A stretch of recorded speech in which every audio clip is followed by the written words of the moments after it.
सभी को जय मसीह की। प्रभु आशीष दे आप सभी को। क्या आपको मालूम है कि पूरे पवित्र शास्त्र में कुछ ऐसे लोग हैं जिन्होंने पश्चाताप करना चाहा, मन फिराना चाहा, लेकिन उनको मन फिराव का अवसर नहीं मिला। लेकिन वो चीज़ सेम खुदा हम सभी की ज़िंदगी में नहीं करना चाहता है। हमें बार बार प्रभु मौका दे रहा है कि हम अब सुधर जाएं, अब संभल जाएं। लेकिन लिखा है, जो बार बार समझाए जाने पर भी हट करेगा वह अचानक नष्ट हो जाएगा, उसका कोई भी उपाय काम ना आएगा। और एक तरफ लिखा, दुष्ट को भी विपत्ति भोगने के लिए बनाया है। और दुष्ट कौन है, इसको तो हम अच्छे तरीके से जानते होंगे। सही को भी हम बाइबल की बातों को जानने, प्रभु की आज्ञा को जानने के बाद भी हम उन आज्ञाओं के बिल्कुल 36 का आंकड़ा बनाते हैं, मतलब बिल्कुल विरुद्ध में जाते हैं। सही होने के बाद भी बुराई करते हैं, तो एक तरीके से उसे दुष्ट कहा जाता है। जो सही करना जानता है, सही नहीं कर रहा है, लेकिन उसके विपरीत गलत ही कर रहा है, तो उसे दुष्ट कहा जाता है। उसी से रिलेटेड दुष्ट होता है। तो प्रभु का वचन एक तरफ लिखा है कि परमेश्वर दुष्ट और पापी के मरने से प्रसन्न नहीं होता। परमेश्वर मौका देता है। आज हम में से कोई भी परफेक्ट नहीं है, लेकिन आज बात सारी ये है कि लिखा है कि जो अपने अपराध छिपा रखता है उसका काम सफल नहीं होता, वरन जो उनको मान लेता और छोड़ भी देता है उस पर दया की जाएगी। अगर आज हम पश्चाताप करते भी हैं, किसी के सामने सॉरी बोलते भी हैं, चलो वो वाली बात अलग है। पहली बात तो हमें उसके लिए भी हियाव चाहिए कि क्या हम अपनी गलती को एक दूसरे के सामने मान रहे हैं या नहीं मान रहे, या हल्के में ले जा रहे हैं, या फिर हम सोचते हैं कि कोई खुदा है नहीं, अरे कोई नहीं देख रहा, अरे कुछ नहीं होता, थोड़ी सी तो गलती होगी। देखो, कोई देखे ना देखे, लेकिन हमारा परमेश्वर हमें जरूर देखता है। मनुष्य तो बाहरी रूप देखता है, लेकिन परमेश्वर की आंखें मन पर लगी हैं। अगर हम देखें मेरे भाइयों और बहनों, प्रभु के वचन में लिखा है कि यदि तू अपने गुनाहों को, अपराधों को मेरे पास आके मान लेगा तो मैं तुझे क्षमा कर दूंगा। तेरे पाप चाहे कितने भी काले, कितने भी लाल, कितने भी अर्गवगानी कलर के हों, तब भी मैं उनको हिम के समान श्वेत कर दूंगा, पवित्र कर दूंगा, अपनी पीठ के पीछे फेंक दूंगा, वरन कभी याद भी नहीं करूंगा तेरे मैं गलतियों को, पापों को, गुनाहों को, अपराधों को। और तू भी मत याद कर, तो मेरे पास आके मान ले और छोड़ दे। क्योंकि लिखा है कि जो अपने अपराध छिपा रखता है उसका काम सफल नहीं होता, वरन जो उनको मान लेता और छोड़ भी देता है उस पर दया की जाएगी। यदि हम चाहते कि प्रभु की दया हम पर आए, तो समय आने से पहले, वो गलत समय आने से पहले हमें पश्चाताप करना जरूरी है। क्योंकि देखो, पश्चाताप एक इंसान जीते जी ही कर सकता है। मरने के बाद कोई पश्चाताप, कोई सिफारिश, कोई धन देकर अपनी जिंदगी को, आत्मा को नरक से नहीं बचा सकता। क्योंकि पवित्र शास्त्र हमें इस बारे में बताता है। अगर हम धनवान व्यक्ति के बारे में पढ़ें, धनवान ने पश्चाताप करना कब चाहा? जब वो मर गया, उसकी आत्मा अधोलोक में पहुंची, जब उसकी आंख खुली, तब उसने इच्छा रखी। और उसी समय अब्राहम पिता ने क्या कह दिया? अब्राहम पिता ने कह दिया, नहीं नहीं नहीं धनवान, ना तो तेरे वहां से हमारे पास स्वर्गलोक में कोई आ सकता, ना तो स्वर्गलोक से लाजर को मैं ना तो तेरे पास भेज सकता। देख, लाजर मेरे पास अनंत लाजर मेरे पास विश्राम पा रहा है, और तू देख उस अनंत ज्वाला में तड़प रहा है। आंख इंसान की अगर जीते जी खुल जाए तो वो भला रहेगा, लेकिन उसके लिए भी समय है। क्योंकि बहुत से ऐसे थे जिनको ठोकर खाने के बाद मौका नहीं मिला। लेकिन आज हम दूसरों के अनुभवों से सीख ले तो हम बहुत बहुत ब्लेसेड लोग हैं, बहुत आशीषित लोग हैं कि परमेश्वर हमें दूसरों के अनुभवों के द्वारा सिखा रहा है, ताकि हम बहुत बड़ी आशीषों को पाकर खोए ना, बहुत ऊंचे पर चढ़ने के बाद गिरने ना पाए। सावधानी बरतनी है। अगर हम जाने एसाव के बारे में, एसाव ने अपने पहलौठे होने का अधिकार खो दिया। लिखा है इब्रानियों में कि उसने बार बार पश्चाताप करके, मतलब बार बार रो रो कर गिड़गिड़ा कर, ऐसा लिखा है, गिड़गिड़ाना शब्द लिखा है वहां कि गिड़गिड़ा कर, बिलक कर उसने आंसू बहा कर मन फिराना चाहा, पश्चाताप करना चाहा, आशीष पानी चाहिए, लेकिन वो परमेश्वर की दृष्टि में अयोग्य ठहरा। उसको मन फिराव का अवसर नहीं मिला। सोचो कितनी खतरनाक बात है। छोटी नहीं, बहुत बड़ी बात है। उसने अपने पहलौठे होने का अधिकार खो दिया, और उसने दाल रोटी के चक्कर में अपने पहलौठे होने का अधिकार खो दिया, बेच दिया, और सब कुछ उसके जिंदगी से दूर हो गया। परमेश्वर यहोवा ने उसकी जिंदगी पर, उसके सर पे से अपना हाथ हटा लिया। एक पहला उदाहरण ये है। और दूसरा उदाहरण अगर हम जाने, एक तरफ ऐसा आपको मौका नहीं मिला, दूसरी तरफ अगर हम जाने हिजकिया, राजा हिजकिया परमेश्वर की दृष्टि में बिल्कुल सही इंसान थे। उनसे कुछ गलतियां हुई, लेकिन उन्होंने अपनी गलतियों का पश्चाताप किया। समय होते हुए उन्होंने समय पर पश्चाताप किया, और लेकिन परमेश्वर ने उन पर वो अनुग्रह किया, हियाव दिया उनको, और उन्होंने परमेश्वर की आज्ञा के अनुसार वो करते रहे, और जो परमेश्वर की दृष्टि में भला था वो करते रहे। और परमेश्वर को इस बात से खुशी हुई कि मेरा बेटा राजा हिजकिय्याह मेरे अनुसार चलता है और करता है। तो एक समय ऐसा आया, यशायाह भविष्यद्वक्ता के द्वारा कहा गया, राजा हिजकिय्याह तू मरने पर है, तू मर जाएगा, तू खत्म हो जाएगा, तेरे पास ज्यादा समय नहीं है।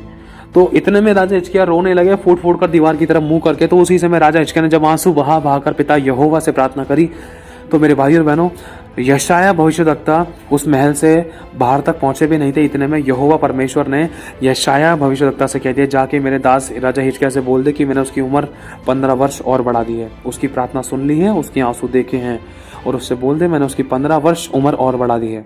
सोचो, एक तरफ उस व्यक्ति ने, एक तरफ यशाया भविष्यद्वक्ता के द्वारा जब उसको चेतावनी दी गई, हिजकिय्याह प्रॉफिट को, हिजकिय्याह भविष्यद्वक्ता को जब चेतावनी दी गई, तो हिजकिय्याह भविष्यद्वक्ता ने समय पर पश्चाताप कर लिया। तुरंत जैसे ही राजा हिजकिय्याह ने इस वाली बात को सुना कि अरे मैं तो मरने पर हूं, यशाया भविष्यद्वक्ता ने क्या भविष्यवाणी कर दी, तुरंत बिना किसी से कुछ बातचीत करे तुरंत उसी समय घूमकर दीवार की तरफ मुंह करके, समय नहीं लगाया, ये नहीं कहा आधे घंटे बाद, 1 घंटे बाद, ज्यादा कुछ पूछताछ नहीं करी।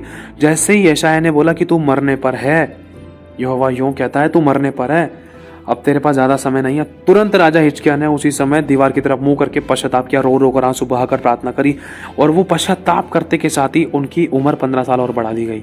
समय पर पश्चाताप किया। दूसरा, अगर हम जाने सदोम और अमोरा के बारे में, सदोम और अमोरा के बारे में आप लोगों को अच्छे तरीके से पता होगा, वहां पर कितने गंदे से गंदे पाप होते थे, बुरे से बुरा पाप होता था। व्यभिचार की कोई हद नहीं थी, व्यभिचार की कोई हद नहीं थी। समझने की कोशिश करना, कोई पशु भी नहीं छोड़ा, बच्चा भी नहीं छोड़ा, बुजुर्ग भी नहीं छोड़ा।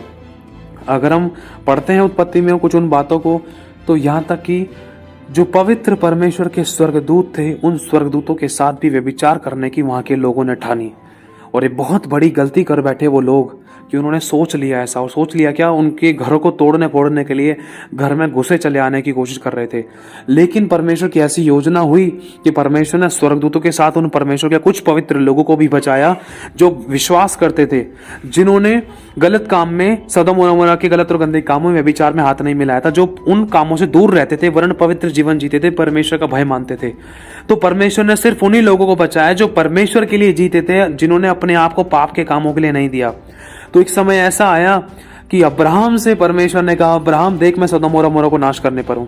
अब्राहम ने कहा, पिता अगर हो सके तो यहाँ पर अगर 50 भी धर्मी मिल जाए तो क्या तू इस देश को नाश करने से बच जाएगा, रोक देगा, क्या तू इस देश को नाश होने से बचा लेगा? तो परमेश्वर ने कहा, हाँ जा ढूंढ ले 50 धर्मी अगर मिल जाए तो। धर्मी मतलब जो प्रभु का भय मानकर प्रभु के मार्गों पर चलते, पवित्र जीवन जीते हैं, और जो अपनी नहीं वरन पिता की इच्छा को चाहते हैं, जो पाप में हाथ नहीं मिलाते, जो सिर्फ परमेश्वर को प्रसन्न करना जानते हैं, जो प्रभु के अनुसार चलते हैं, प्रभु की हाँ में हाँ मिलाते हैं, प्रभु की ना में ना मिलाते हैं, जो अपने लिए नहीं वरन प्रभु के लिए जीते हैं, वो धर्मी है। और जो प्रभु की आज्ञाओं के अनुसार करता है, पालन करता है, वो धर्मी है। तो जब अब्राहम ने कहा, प्रभु 50 धर्मी मिल जाएंगे तो तू क्या बचा लेगा इस देश को नाश होने से? तो प्रभु ने कहा, हाँ बचा ले, जा ढूंढ ले। 50 नहीं मिले, 40 भी नहीं मिले, 30 भी नहीं मिले, 20 भी नहीं मिले। और इतने में अब्राहम ने फिर से कहा, प्रभु अगर 10 मिल जाए तो? 10 भी नहीं मिले। मेरे भाई और बहनों, प्रभु ने कहा 10 भी नहीं मिले ना, मुझे पता है अब्राहम, तू और अपने घराने को समेत, अपने पिता के घर को छोड़कर, सब कुछ अपनी पत्नी को लेकर निकल जल्दी से। सिर्फ तू मेरी दृष्टि में धर्मी है, तेरे कारण मैं तेरे घराने को बचा रहा हूं, निकल जल्दी। तो परमेश्वर ने उन परमेश्वर के पवित्र लोगों को निकाला उस देश से, और उसी समय थोड़ी देर बाद आग और गंधक के गोले गिराकर उस देश को तहस नहस कर दिया। आज तक वो नगर बसने नहीं पाया। ऐसा लिखा, जो बसाएगा, इसी से रिलेटेड लिखा, जो बसाएगा उसके साथ भी कुछ गलत बातें होनी थी। तो मेरे भाई और बहनों, एक तरफ वो सदोम और अमोरा था जिसको आग की भट्टी की तरह परमेश्वर ने तपा दिया, आग और गंधक के गोले गिराकर राख बना दिया उस शहर को, उस देश को, जो पाप से लिप्त था, जिन्होंने पश्चाताप करना नहीं चाहा, जिन्होंने माफी मांगनी नहीं चाही। लेकिन दूसरी तरफ अगर हम देखें, नीनवे शहर, जब योना नबी को वहां पर भेजा गया तो वहां के लोगों ने पश्चाताप किया, माफी मांगी। समय होते हुए उनके पास 40 से 30 दिन के नियरेस्ट का समय था, आसपास समय था, लेकिन उन्होंने तुरंत पश्चाताप करना शुरू कर दिया। धीरे धीरे करके 8 दिन 10 दिन में जैसे ही सारे के सारे लोग पश्चाताप में आ गए, वो जो जिस दिन उनको नाश किया जाना था, सब पूरे नीनवे शहर को, उस नाश होने वाले दिन से पहले ही लोगों ने पश्चाताप कर लिया। वहां तक के पशुओं ने, बच्चों तक को, दूध पिघुओं तक को, मेरे भाई और बहनों, वहां पर छोटे छोटे बच्चों को, पशु तक को भी टाट उड़ा दिया। टाट उड़ाने का मतलब उपवास रखना। उन्होंने पश्चाताप किया अपनी इन गलतियों का कि अरे हमने तो सदोम और अमोरा के समान पाप किया है, ये तो वही परमेश्वर है, योना का जो परमेश्वर है, तो वही परमेश्वर है जिसने सदोम और अमोरा को नाश किया था। कहीं अब उन्हीं गलतियों के कारण कहीं हमारे को, हमारे घराने को, इस देश को नाश ना कर दे, इस शहर को नाश ना कर दे। अरे भैया, ये तो सच्चा वही परमेश्वर है, ये तो इजराइल का पवित्र परमेश्वर है। अगर हमने मन नहीं फिराया तो ये कहीं हमें नाश ना कर दे। तो वहां के सभी लोगों ने मन फिरा लिया, समय होते हुए मन फिरा लिया। एक वो नीनवे शहर था जिसमें लोगों ने समय पर पश्चाताप किया और वो बच गए। प्रभु ने उन पर दया की। अगर हम पढ़ते हैं, आपको मालूम होगा शिमशोन के बारे में। शिमशोन परमेश्वर का चुना हुआ नाज़ीर था, परमेश्वर का अभिषेक था, परमेश्वर का आत्मा उसके ऊपर बल से उतरता था। शिमशोन से परमेश्वर बहुत प्यार करता था, बहुत साथ साथ चलता था। शेर और भालू को यूं ही फाड़ दिया करता था शिमशोन, नहीं डरता था किसी से, क्योंकि परमेश्वर का आत्मा उसके साथ रहता था। लेकिन जब ऐसा हुआ, जिन बातों के लिए परमेश्वर ने शिमशोन को मना किया, शिमशोन से कहा था तू शहद मत खाना, तू मधु मत खाना, तू दाखरस, ये दाख मधु या सूखे हुए बीज या कुछ चीज़ों के लिए लोथ को छूने से मना किया था, लेकिन शिमशोन ने बहुत सारी ऐसी गलतियां कर दी, अपने माता पिता तक को भी नहीं बताया। वहां से आज्ञा टूटना धीरे धीरे करके शुरू हो गई। जैसे ही धीरे धीरे करके शुरू हुई, वैसे ही वो व्यभिचार में फंसने लगा। जैसे ही व्यभिचार में फंसने लगा, क्योंकि देखो जब इंसान छुपाता है तो कहीं ना कहीं पाप कहलाया जाता है। क्योंकि जब आदम और हवा ने पाप किया तो वो छुपे, और जिस इंसान की जिंदगी में पाप आ जाता है ना, तो वो अपने आप को छुपाता है या कतराता है या डगमगाता है या इग्नोर करता है या भागता है। ये बातें उस इंसान की जिंदगी में आती जो पापी है, जो अपने अंदर या झूठ छुपा रहा है या कुछ गलत गंदे काम करके छुपा रहा है या चोरी करके छुपा रहा है। अगर छुपा रहा है तो कहीं ना कहीं उसके अंदर पाप है, क्योंकि जिस संसार में हम रहते हैं, संसार में पाप को छुपाया जाता है। लेकिन हमारा प्रभु कहता है, यदि तो अपने गुनाहों को, पापों, गुनाह, अपराधों को मेरे पास आके मान लेगा, तुझे मैं क्षमा कर दूंगा। याद करो उस व्यभिचारिणी स्त्री को, उस व्यभिचारिणी स्त्री को क्षमा मिली थी जब उसने अपने आप को परमेश्वर के आगे समर्पित किया। और ये यीशु ने क्या कहा, लोगों ने तुझ पर दंड की आज्ञा नहीं दी ना, जब मैं भी नहीं देता, जा तेरे पाप क्षमा हुए, लेकिन याद रख फिर पाप ना करना। प्रभु ने उनको एक चेतावनी भी दी, क्योंकि मनुष्य की जिंदगी में समस्या, तकलीफ, बीमारी, कमी घटी, परेशानी की, लड़ाई दंगा, मौत, एक्सीडेंट की सबसे बड़ी एक जड़ है पाप। यीशु ने पापों को क्षमा किया, और प्रभु उन सभी के पापों को क्षमा करना, हम सभी मनुष्यों के पापों को क्षमा करना चाहता है। लेकिन बात सारी ये है, ताली दो हाथ से बजती है कि हम अपने पापों को मानने के लिए और छोड़ने के लिए तैयार हैं या नहीं। अगर गलती हो भी गई, कोई बात नहीं, पवित्र आत्मा की मदद, सहायता मांगो। प्रभु मुझसे, मैं फिर से गिर गया, मुझसे गलती हुई, कोई बात नहीं प्रभु, मैं मेरे दिल से तेरे पास आता हूँ, पश्चाताप करता हूँ। प्रभु मुझे क्षमा कर दे कि मैं फिर से गिर गया, मेरी जुबान से, मेरे होठों से, मेरे शब्दों से, मेरी आंखों से पाप हुआ। पवित्र आत्मा मेरी मदद, सहायता करो कि मुझसे गलतियां ना होने पाए। प्रार्थना करें, पश्चाताप करें, मांगे माफी प्रभु से। प्रभु क्षमा करने वाला परमेश्वर है, लेकिन माफी मांगनी है और इच्छा रखनी है, उसके अनुसार कर्म भी करना है कि हाँ भाई मैं अपने आप को पापों से, बुराई से बचाना चाहता हूँ और बचाने की कोशिश में हूँ, तो प्रभु जरूर माफ करेगा। अगर आप उठना चाहते हो, अगर आप बदलना चाहते हो, अगर आपकी आंखों में पश्चाताप के आंसू हैं, खुशी के, अगर आपकी आंखों में पश्चाताप के आंसू हैं, अगर आपकी आंखों में इस बात के आंसू हैं कि हाँ भाई मेरे से गलती हो गई, आगे से मेरे से गलती ना होने पाए, मेरा दिल दुख रहा है, मैंने प्रभु को बार बार क्रूस पर चढ़ाया अपने इन कामों के द्वारा, तो प्रभु आपको जरूर माफ करेगा। ध्यान रखना मेरे भाई और बहनों। और आपको मालूम होगा कि जब जब परमेश्वर के लोगों ने पश्चाताप किया, तब तब खुदा बाप ने, परमेश्वर ने अपने लोगों को क्षमा दी है।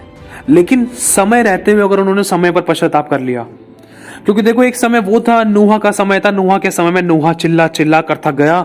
नूहा ने लोगों को चिल्ला चिल्ला कर बताया कि पश्चाताप करो, मन फिराओ, क्योंकि परमेश्वर इस शहर को, इस देश को, इस जगह को, उस पृथ्वी को नष्ट करने पर है। परमेश्वर इस संसार को नष्ट कर देगा, पूरी पृथ्वी पर से मनुष्य की प्रजाति को मिटा डालेगा, नष्ट कर डालेगा, क्योंकि मनुष्य ने वो किया जो परमेश्वर की दृष्टि में बुरा था। मनुष्य ने पश्चाताप नहीं किया। लोग अपने खाने पीने, ऐश मौज में, शादी ब्याह में, मूर्ति पूजा में, व्यभिचार में, पाप में लिप्त थे। लोगों ने नूहा की बातों को इग्नोर कर दिया, उन्होंने पश्चाताप नहीं किया। लेकिन जैसे ही नूहा को परमेश्वर ने कहा कि तू जा नूहा, एक जहाज बना, इतने हाथ लंबा, इतने हाथ चौड़ा, इतने हाथ ऊंचा, इतने हाथ छोटा, उसके ऊपर राल लगा, इस प्रकार की लकड़ी ले, तो उसी समय परमेश्वर के उस दास नूहा ने काम करना शुरू कर दिया। नूहा जहाज बनाता रहा। लगभग 100 साल से ऊपर का समय लगा, लगभग 1.5 साल के नियरेस्ट हुआ जहाज को बनाने में। और नूहा की उम्र शायद 900 साल के आसपास रही थी, शायद इसके आसपास रही होगी। लेकिन मेरे भाई और बहनों सोचो, 150 साल तक का लगभग मौका मिला उन लोगों को जिन्होंने परमेश्वर को छोड़ दिया था, अपने काम में, पापों में, बुराइयों में लिप्त थे वो लोग। उन्होंने परमेश्वर को मानना ना चाहा, लिखा है, इसलिए परमेश्वर ने भी उन्हें उनके निकम्मे मन पर छोड़ दिया कि वे अनुचित काम करें। अगर हम रोमियो का पहला अध्याय अगर 28 से 32 आयत तक पढ़े, तब आप इस बात की गहराई को जान पाओगे। रोमियो पहला अध्याय 28 से 32 आयत तक साफ लिखा है कि वो तो परमेश्वर की यह विधि जानते थे कि ऐसे ऐसे काम करने वाले मृत्यु दंड के योग्य हैं, लेकिन वो खुद भी ऐसे काम करते, वरन ऐसे ऐसे काम करने वालों से प्रसन्न भी होते थे। मेरे भाई और बहनों, नूहा चिल्लाता रहा, जहाज तैयार हो गया। परमेश्वर ने पशु पक्षी जीव जंतुओं के जोड़े अपने आज्ञा के अनुसार जहाज के अंदर भेज दिए। नूहा का परिवार जहाज में, नूहा जहाज के बाहर खड़ा था और नूहा लोगों को चिल्ला चिल्ला कर बताता था, सुसमाचार सुना कर आया, मन फिरा लो नहीं तो परमेश्वर नाश कर देगा, इस पृथ्वी को जल प्रलय से नाश कर देगा, आकाश से वर्षा होगी, धरती के सोते फूट निकलेंगे, पश्चाताप कर लो, मन फिरा लो, वो सच्चा परमेश्वर है, उसने मुझसे कहा है और जो वो कहता है वो करता है। लोगों ने इग्नोर कर दिया। एक समय आया, परमेश्वर ने नूहा से कहा, नूहा अब तू जहाज के अंदर आ जा। जैसे ही नूहा जहाज के अंदर आया, तुरंत परमेश्वर यहोवा ने जहाज का दरवाजा बाहर से बंद कर दिया। ऐसा लिखा है, यहोवा ने दरवाजा बंद कर दिया। मेरे भाई और बहनों, परमेश्वर ने उस नाव का द्वार बंद कर दिया। उसके बाद धरती के सोते फूट निकले, आकाश से बहुत खतरनाक वर्षा हुई। जैसे ही बारिश होने लगी, वैसे ही उन लोगों को अपनी गलती का एहसास होने लगा। उन लोगों को नूहा की बात याद आने लगी कि अरे हाँ, नूहा तो सही कहा करता था, अरे नूहा तो सही कहा करता था, कहाँ है उसकी नाव, चलो उसके पास, भागो उसके पास। अरे कभी जिंदगी में बारिश ऊपर से नहीं आई, लेकिन आज बारिश ऊपर से कहां से आ रही है? अरे नूहा सही कहता था कि परमेश्वर एक पवित्र है। वो चिल्लाते रहे, गिड़गिड़ाते रहे, भिलकते रहे, नूहा नूहा चिल्लाते रहे, परमेश्वर के सामने पश्चाताप करते रहे, लेकिन उनकी सुनी नहीं गई। क्यों? क्योंकि जब नूहा उनके पास बोलता था, सुसमाचार सुनाता था, तो उन्होंने भी इग्नोर कर दिया। और उन्होंने क्या बोया था? जो उन्होंने बोया वो काटा। जैसे उन्होंने नूहा की नहीं सुनी, वैसे ही नूहा ने और परमेश्वर ने उनकी नहीं सुनी। इसलिए लिखा है, जो तू बोएगा वो तू काटेगा। मेरे भाई और बहनों, परमेश्वर ने उनको बहुत मौके दिए। 150 साल कम नहीं होते जहाज को बनने में, लगभग 150 साल का समय लगा। वो पहला जहाज था इस पृथ्वी का, जो नूहा के द्वारा प्रभु ने बनाया था। 150 वर्ष कम नहीं होते। परमेश्वर के सामने परमेश्वर के दाएं, यीशु के दाएं और बाएं 2 डाकू थे। दाएं वाले डाकू ने मजाक उड़ा दिया यीशु का, बाएं वाले डाकू ने बोल दिया कि हम तो अपने किए हुए की सजा पा रहे हैं। एक ने पश्चाताप कर लिया, एक ने बुराइयां कर दी यीशु की। सोचो, एक को पश्चाताप करने में कितने मिनट का समय लगा? मैं मान लो चलो कुछ घंटे का या कुछ मिनट का, लेकिन वहां पर तो नूहा के टाइम पर तो 150 साल का समय मिला था लोगों को। फिर भी लोगों ने मन नहीं फिराया, वो अपने कामों में व्यस्त रहे। लेकिन जब विपत्ति अचानक आ पड़ी तो भय छा गया और उनको मन फिराव का अवसर नहीं मिल सका। तो मेरे भाई और बहनों, वो ना बच पाए। तो आज प्रभु में बताना चाहता है कि समय रहते हुए अगर हम पश्चाताप कर ले, अपने गुप्त पापों से, अपने बुराई के, अपने ढिठाई के पापों से अगर हम मन फिराएं, प्रभु के पास अपनी गलती को मान ले और छोड़ दे, उसके अनुसार चले, अपने अगुओं की अधीनता में रहें, वचन को पढ़ें, उसके अनुसार चलें, पवित्र जीवन जिए, बुराई से बैर करें, दूसरों को क्षमा करें, तो परमेश्वर हमारे पापों को क्षमा करने के लिए, अपने लहू से हमें धोने के लिए, हमें नया बनाने के लिए, हमें आशीषित करने के लिए, हमें फिर से उठाकर खड़ा करने के लिए, हमारे आंसू को पोंछने के लिए तैयार है।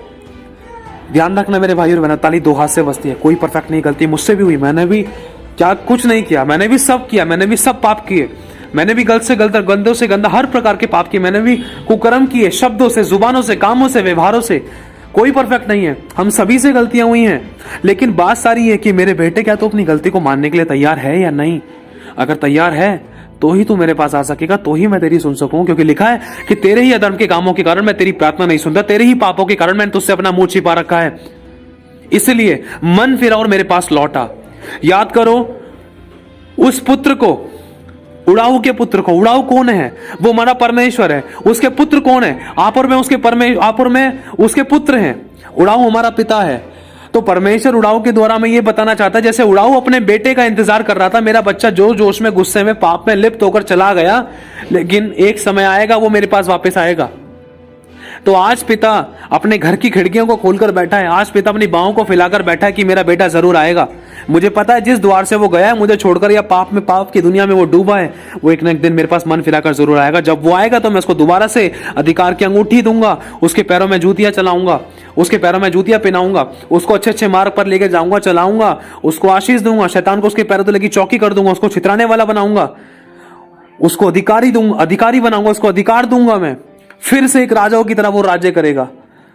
तो मेरे भाई और बहनों, आज बात सारी है कि हमें पश्चाताप करके माफी मांगकर पिता के पास वापस आना है। क्योंकि जब उस उड़ाऊ ने अपने पिता को छोड़कर जब संसार में चला गया ना, तो उसके अपनों ने उसको लूट लिया, सूअरों के साथ उसने खाना खाया, वहां पर बिलका, और भिखारियों से भी गंदी हालत उसकी हो गई। क्यों? क्योंकि बाप से दूर हो गया ना। बाप से दूर कैसे हो? पाप आ गया, अभिलाषा आ गई, दूसरों को खुश करने के लिए अपनी यारी दोस्ती, ऐसे गलत और गंदे कामों में इतना लिप्त हो गया कि खुदा से दूर हो गया। क्यों? क्योंकि खुदा तो इन कामों को करने के लिए मना करता है ना, और हमारा शरीर कहता है अरे कर कोई बात नहीं, कर कोई बात नहीं। अब शरीर की सुनेंगे, लिखा है जो शरीर पर मन लगाता है वो विनाश की कटनी को काटता है, लेकिन जो प्रभु के वचन के अनुसार चलता है, जो पवित्र आत्मा के चलाए चलता है, वो अनंत जीवन की कटनी को काटेगा। मेरे भाई और बहनों, आज हमें आत्मा के चलाए चलना है, आज हमें पवित्र वचन के अनुसार चलना है। और आज हम अगर उसकी इच्छा के अनुसार चलें, उसके वचन के अनुसार चलें, तो अनंत जीवन की कटनी को हम काट पाएंगे। संसार से प्रेम करना तो परमेश्वर से प्यार करना है, और परमेश्वर से यदि हम प्रेम करते हैं तो उसकी आज्ञाओं को भी मानेंगे। हाँ, आता है, क्रूस उठाना होता है, दुख आता है, विपत्तियां आती है, लेकिन परमेश्वर उसमें पड़ा नहीं रहने देता। लेकिन ध्यान रखना, पाप से हाथ मत मिलाना। कैसी भी परिस्थिति है, हमेशा वचन को इज्जत देना, परमेश्वर को पहला स्थान देना, शैतान का सर कुचला जाएगा। प्रभु को इज्जत देना, प्रभु पर विश्वास करना। जो भी गलती हो, प्रभु रोना है तो प्रभु क्या रोना, माफी मांगकर आगे बढ़ना। प्रभु दोबारा से उठाकर खड़ा करेगा, क्योंकि प्रभु तेरे साथ है। आमीन।